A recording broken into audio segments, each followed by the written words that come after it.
हर महादेव। ओम नमः शिवाय। आप सभी लोगों को शुक्र प्रदोष व्रत की हार्दिक शुभकामनाएं। आप पर और आपके परिवार पर महादेव जी की कृपा सदैव बनी रहे। हर माह में दो प्रदोष व्रत आते हैं, एक कृष्ण पक्ष में और एक शुक्ल पक्ष में। तो फाल्गुन मास के कृष्ण पक्ष में आने वाला प्रदोष व्रत 8 मार्च दिन शुक्रवार को रखा जाएगा। इस दिन भगवान शिव और माता पार्वती का विधिवत पूजन किया जाता है। हर माह में आने वाला प्रदोष व्रत भगवान शिव की कृपा पाने का सबसे बड़ा दिन होता है। शुक्रवार को पड़ने वाले व्रत को शुक्र प्रदोष व्रत कहते हैं। इस दिन किए जाने वाले प्रदोष व्रत से सुख, समृद्धि और सौभाग्य का वरदान मिलता है। प्रदोष व्रत की पूजा शाम के समय प्रदोष काल में की जाती है। यह प्रदोष सूर्यास्त से लगभग 1 घंटा पहले का समय होता है, जो प्रदोष काल कहलाता है। धार्मिक ग्रंथों के अनुसार प्रदोष व्रत करने से भगवान शिव शंकर की पूर्ण कृपा प्राप्त की जा सकती है। इससे जीवन में किसी भी प्रकार का अभाव नहीं रह जाता है।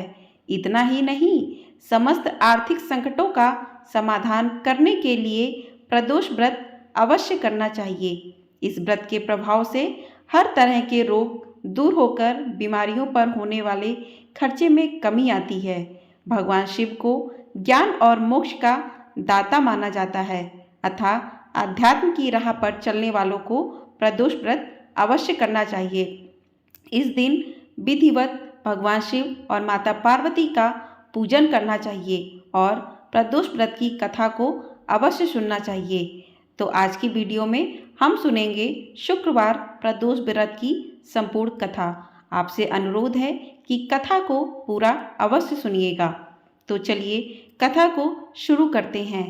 एक नगर में 3 मित्र रहते थे, राजकुमार, ब्राह्मण कुमार और तीसरा धनिक पुत्र। राजकुमार और ब्राह्मण कुमार विवाहित थे। धनिक पुत्र का भी विवाह हो गया था, लेकिन गौना शेष था। एक दिन तीनों मित्र स्त्रियों की चर्चा कर रहे थे। ब्राह्मण कुमार ने स्त्रियों की प्रशंसा करते हुए कहा, नारीहीन घर भूतों का डेरा होता है। धनिक पुत्र ने यह सुना तो तुरंत ही उसने अपनी पत्नी को लाने का निश्चय कर लिया। तब धनिक पुत्र के माता पिता ने समझाया कि अभी शुक्र देवता डूबे हुए हैं। ऐसे में बहू बेटियों को उनके घर से विदा करवा लाना शुभ नहीं माना जाता। लेकिन धनिक पुत्र ने एक नहीं सुनी और ससुराल पहुंच गया। ससुराल में भी उसे मनाने की कोशिश की गई, लेकिन वो अपनी जिद पर अड़ा रहा और कन्या के माता पिता को उनकी विदाई करनी पड़ी। विदाई के बाद पति पत्नी शहर से निकले ही थे कि बैलगाड़ी का पहिया निकल गया और बैल की टांग टूट गई। दोनों को चोट लगी, लेकिन फिर भी वो चलते रहे। कुछ दूर जाने पर उनका पाला डाकुओं से पड़ा, जो उनका धन लूट कर ले गए। दोनों घर पहुँचे। वहाँ धनिक पुत्र को सांप ने डस लिया। उसके पिता ने वैद्य को बुलाया तो वैद्य ने बताया कि वो 3 दिन में मर जाएगा।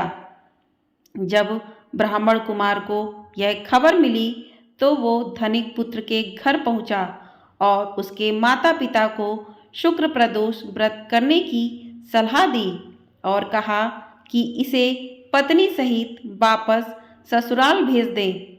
धनिक ने ब्राह्मण कुमार की बात मानी और ससुराल पहुंच गया, जहां उसकी हालत ठीक होती गई। यानी शुक्र प्रदोष के महंत से सभी घोर कष्ट दूर हो गए। तत्पश्चात उन्होंने शेष जीवन साथ में सुखपूर्वक बिताया और मृत्यु के बाद स्वर्गलोक को गए। तो इस प्रकार से शुक्र प्रदोष व्रत कथा पूर्ण होती है। इस व्रत कथा को जो भी पूरे सच्चे मन भाव से पढ़ता सुनता या दूसरों को सुनाता है तो उसके सभी पाप, सभी कष्ट दूर होते हैं और उसकी सभी मनोकामनाओं की पूर्ति होती है।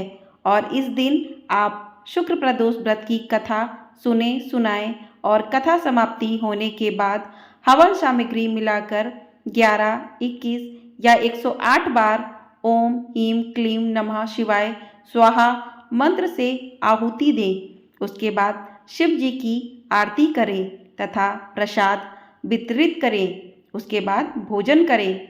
कहा जाता है कि शुक्रवार को प्रदोष व्रत सौभाग्य और दाम्पत्य जीवन में सुख समृद्धि भर देता है। यही कारण है कि आज के प्रदोष व्रत का काफ़ी खास माना जा रहा है। शुक्रवार के दिन पड़ने वाले इस प्रदोष व्रत से सुख समृद्धि मिलती है। इस साल 2024 में शुक्र प्रदोष व्रत का महत्व और अधिक बढ़ जाता है क्योंकि आज के दिन ही महाशिवरात्रि भी है और इस दिन जो भी भक्तजन महाशिवरात्रि और प्रदोष का व्रत करते हैं उनके सभी पाप दूर होकर सभी कष्ट से छुटकारा मिलता है और अंत में मोक्ष की प्राप्ति भी होती है।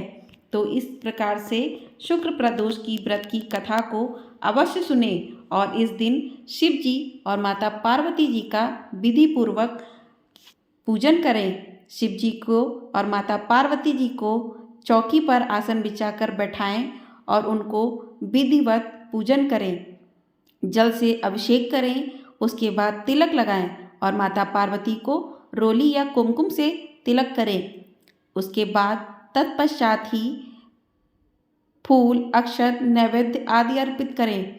उसके बाद शिव जी को उनकी प्रिय वस्तु बेलपत्र, भांग, धतूरा अर्पित करें। उनको आज के दिन जनेऊ भी अर्पित करें और माता पार्वती को सुहाग की सामग्री अवश्य चढ़ाएं। तो इस प्रकार से आप अपनी पूजा संपन्न करें और अंत में ओम नमः शिवाय का जाप करें। उस तत्पश्चात आप शिव जी का चालीसा का पाठ करें और आरती करें। इस प्रकार से अपनी पूजा को संपन्न करें और शुक्र प्रदोष व्रत की कथा को भी अवश्य सुनें।